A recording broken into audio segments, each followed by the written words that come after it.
আজকে আমরা দেখব পাখির চোখে ঢাকা শহরটাকে। আসলে ঢাকা শহর পাখির চোখে দেখলে আপনি মনে করবেন যে এখানে বিল্ডিং আর বিল্ডিং ছাড়া কিছুই নাই।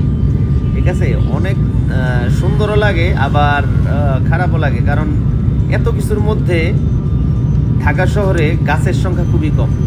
তবে আমরা যখন কক্সবাজার থেকে এয়ারপোর্টে নামবো আমরা ঢাকাতে, তো এই সময় এই ভিডিওটা করা যথেষ্ট ভালো এবং খুবই সুন্দর একটা ভিডিও আসছে। তো আপনারা দেখলেই বুঝতে পারবেন। দেখেন, আমরা নতুন একটা অভিজ্ঞতার সম্মুখীন হলাম। যখন আসলে এয়ারপোর্টে যখন প্লেনটা নামে তখন কিন্তু খুবই আসলে একটা ঝাঁকি লাগে আর মনে হালকা হালকা ভয় লাগে, এই কি পড়ে গেলাম নাকি। তবে ভালোই লাগে, খারাপ লাগে না। তো দেখতে পারেন, একবার হলেও প্লেনে উঠে অবশ্যই ঘুরবেন আপনারা সবাই মজা করে। হ্যাঁ।